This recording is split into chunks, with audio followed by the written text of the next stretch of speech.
Jeremías escribió. En segundo lugar, veremos también los destinatarios, quiere decir, a quienes escribió Jeremías. Después hablaremos de los dos males terribles en los tiempos del profeta y en consecuencia la amenaza de la invasión babilónica. Y finalmente veremos el extremo de injusticia al que el pueblo de Judá había llegado. Empecemos haciendo un poco de historia. La generación de israelitas que había entrado a la tierra prometida bajo el mando de Josué, después que Moisés muriera, esa generación había ido muriendo también poco a poco. Sabes que en esta vida ninguna generación dura para siempre. Desde que entró el pecado, la muerte es inexorable.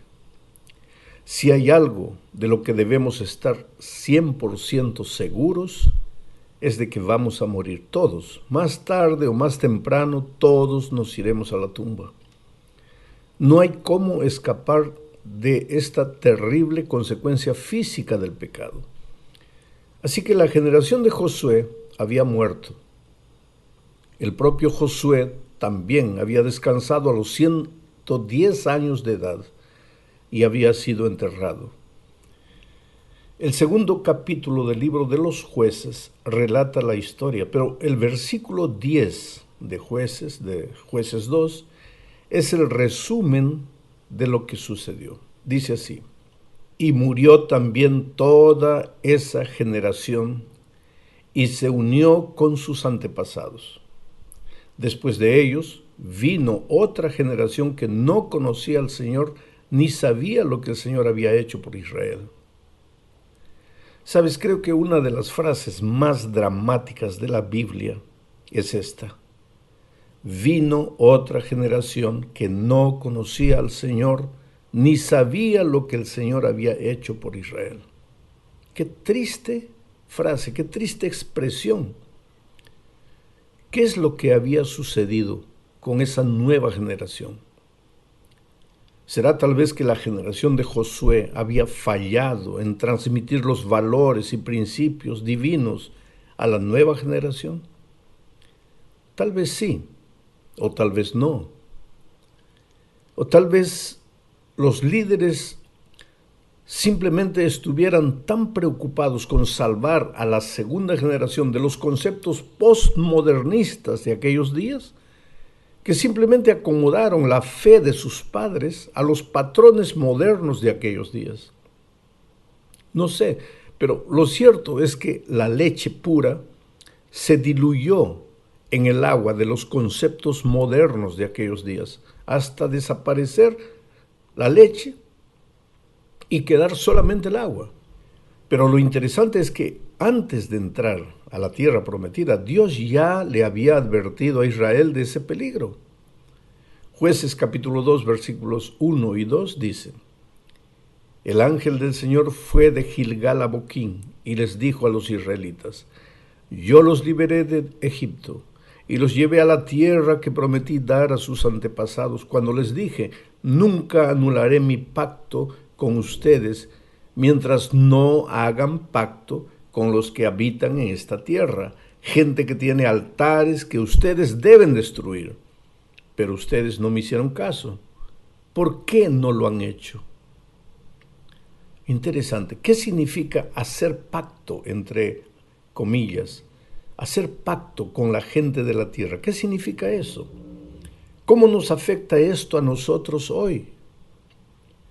Recuerda que aquella segunda generación no había dejado de adorar. Seguían adorando. Seguían siendo una generación, vamos a decir así, espiritual, entre comillas, a su manera, claro. Seguían adorando, solo que la adoración era dirigida a los dioses de aquellas tierras y no al Dios de Israel. Mi pregunta es, ¿podríamos nosotros también correr el riesgo de seguir adorando, de pensar que estamos adorando, de llegar a la conclusión de que estamos bien, cuando la triste realidad es que estamos adorando, sí, pero a los dioses que la generación postmodernista ha creado y no al Dios de Israel? Este es un asunto en el que debemos pensar con seriedad. El estudio de esta semana tiene que ver con la crisis. No solo crisis que venía de afuera, del enemigo que se acercaba trayendo la destrucción, sino también crisis de adentro. Yo diría principalmente crisis interior. Crisis con el terrible trabajo del verdadero enemigo que está dentro del corazón. Porque la verdad es que desde la entrada del pecado al mundo, el ser humano trae dentro de sí una naturaleza rebelde que hace todo lo que puede para alejarse de Dios. Aunque muchas veces, para alejarse de Dios, usa el argumento de que está simplemente adaptándose a los tiempos en que vivimos, pero en realidad está lejos de Dios, lejos de su palabra, acomodando su fe a sus gustos, a los deseos personales, a los deseos de la carne, a los conceptos modernos en los cuales vivimos. Vamos ahora a la segunda parte de este estudio. Tiene que ver con la división del reino. Las cosas sucedieron de esta manera. Los primeros 3 reyes de Israel habían sido Saúl, en primer lugar, después vino David y después su hijo Salomón.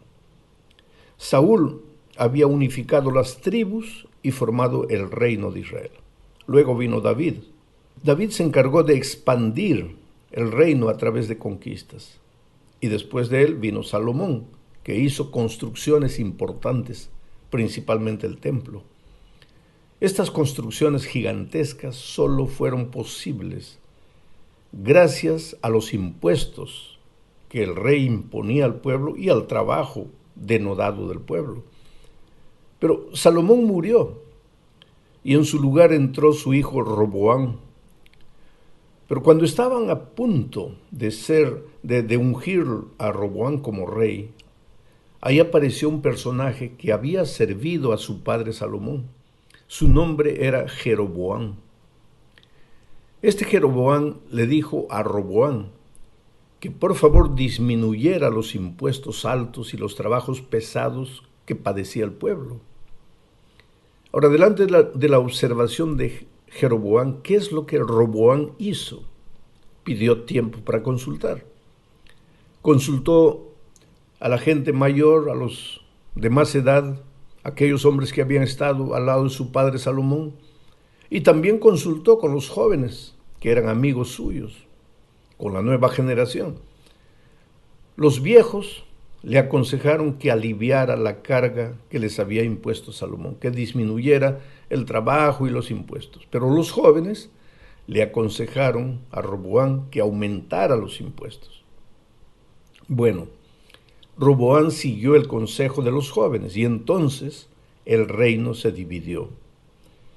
Las 10 tribus del norte se fueron con Jeroboam.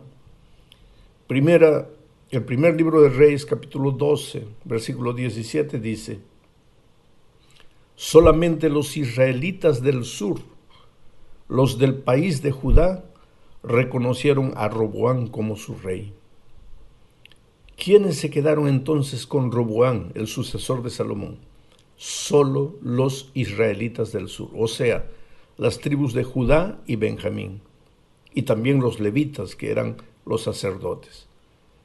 A partir de entonces, Jeroboam reinó en el norte con las 10 tribus rebeldes, pero no tenían sacerdotes, pues los levitas se habían quedado con Roboam en la parte del sur.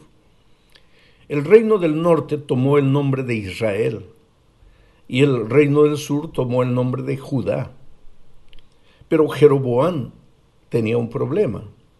Él tenía tierra, tenía súbditos, tenía ejército, guerreros, pero el templo estaba en Jerusalén, estaba en el sur. Y entonces Jeroboam no tenía sacerdotes, porque los sacerdotes se habían quedado en el sur.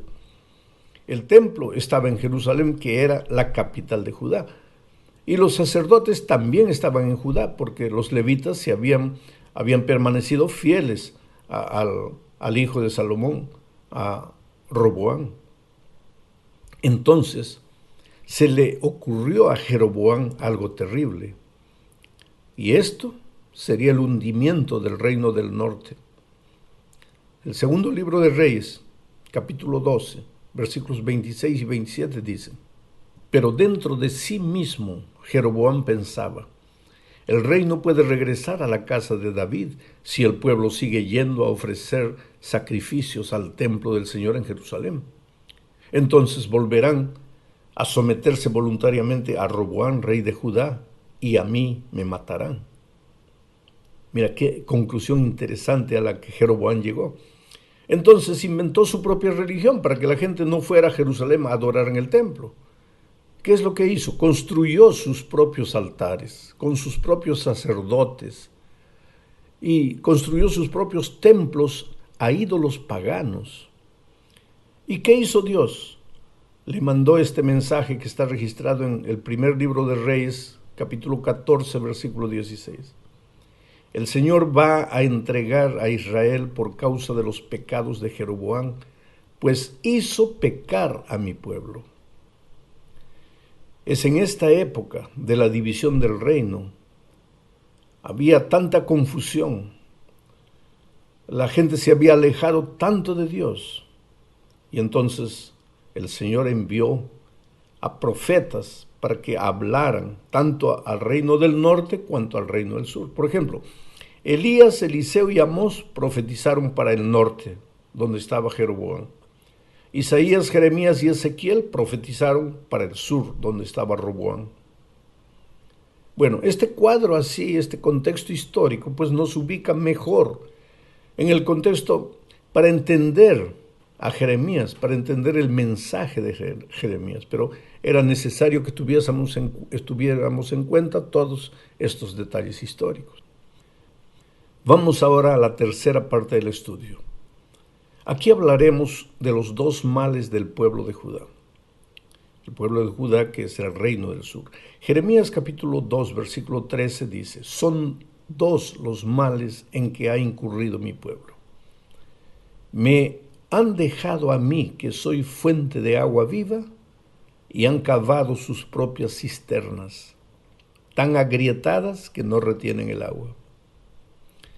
Ahora, si leemos todo el capítulo 2 de Jeremías, veremos que el pueblo practicaba muchos males. Era un pueblo rebelde, a pesar de que durante el reinado de Josías hubiera un reavivamiento. En poco tiempo el pueblo había regresado a sus alianzas con los dioses paganos. La influencia de la época y de la gente que lo rodeaba era poderosa. Sin embargo, todos sus males se resumían a dos.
En la opinión de Jeremías, Dios habló por Jeremías esto. Primero, abandonaron a Dios, la única fuente de agua viva.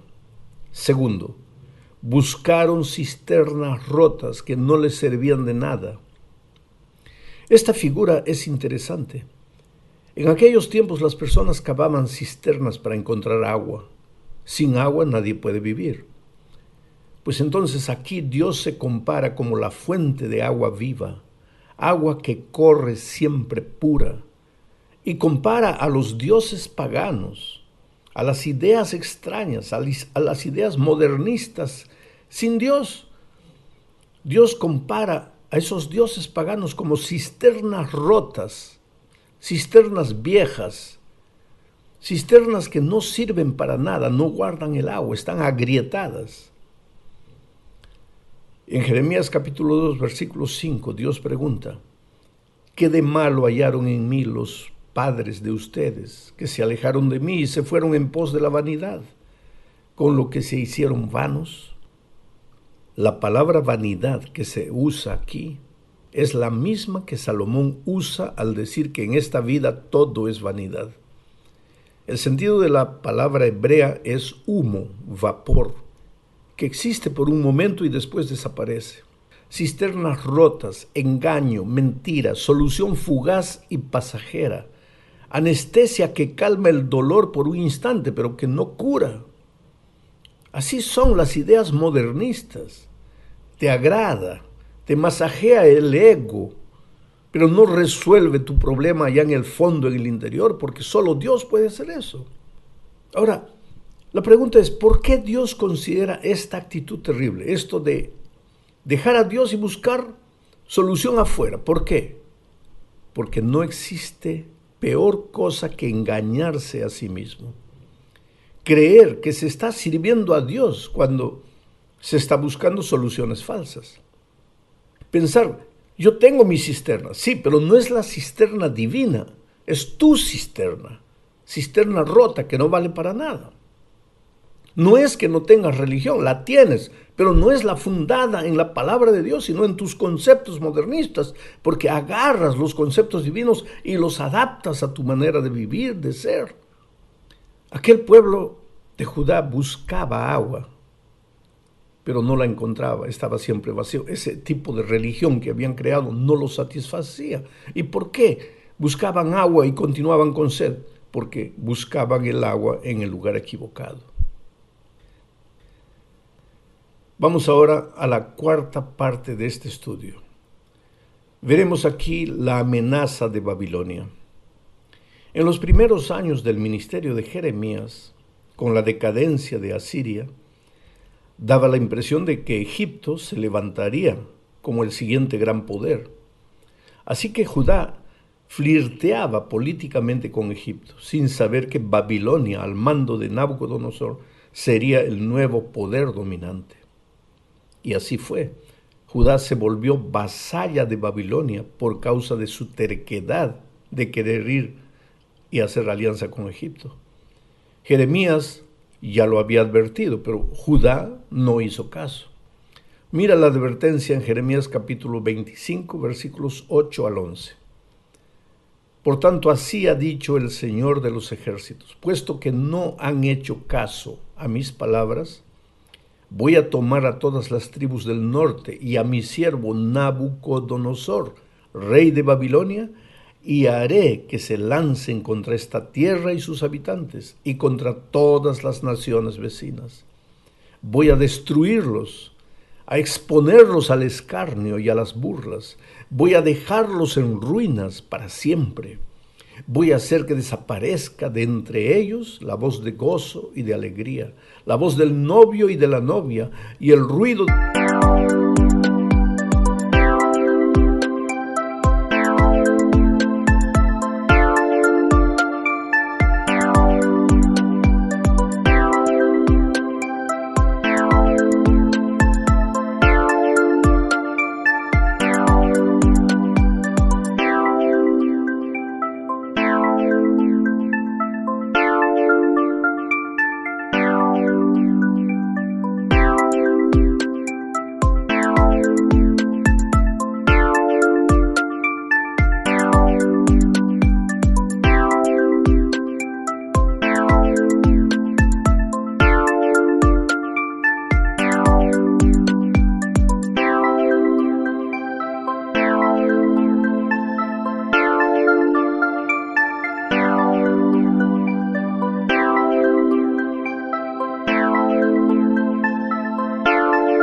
del molino y la luz de la lámpara.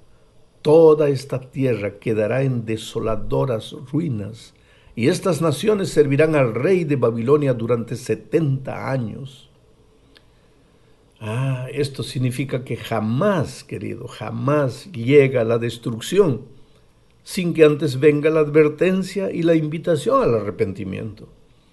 Dios no es un Dios de muerte, es un Dios de vida. Pero la muerte es una realidad para el desobediente. ¿Por qué? Porque él escoge ese camino. No es que Dios te castiga con la muerte, tú recoges el fruto de tu elección, de tu decisión. Porque Dios siempre está llamando, aunque Él anuncia los tiempos difíciles, anuncia la destrucción venidera, Él siempre está llamando, diciendo, venid, venid, venid. Finalizamos este estudio hablando de la extrema situación espiritual a la que había llegado Judá sin darse cuenta. Observa, la reprensión divina está registrada en Jeremías capítulo 5, versículos 1 y 2. Dice, recorran ahora las calles de Jerusalén y miren e infórmense. Busquen en sus plazas a ver si encuentran a alguien, uno solo, que haga justicia y que busque verdad. Entonces yo la perdonaré. Aun cuando digan, vive el Señor, sus juramentos son falsos. Qué tristeza. No había un hombre justo. Pero el pueblo en el fondo creía que andaba bien. Decía, vive el Señor. Creía que andaba bien. Iba al templo, cumplía con los ritos y pensaba que con eso era suficiente. Pero el Señor les dijo en Jeremías 7, versículos 3 y 4, mejoren sus caminos y sus obras, y yo les haré habitar en este lugar. No se fíen de palabras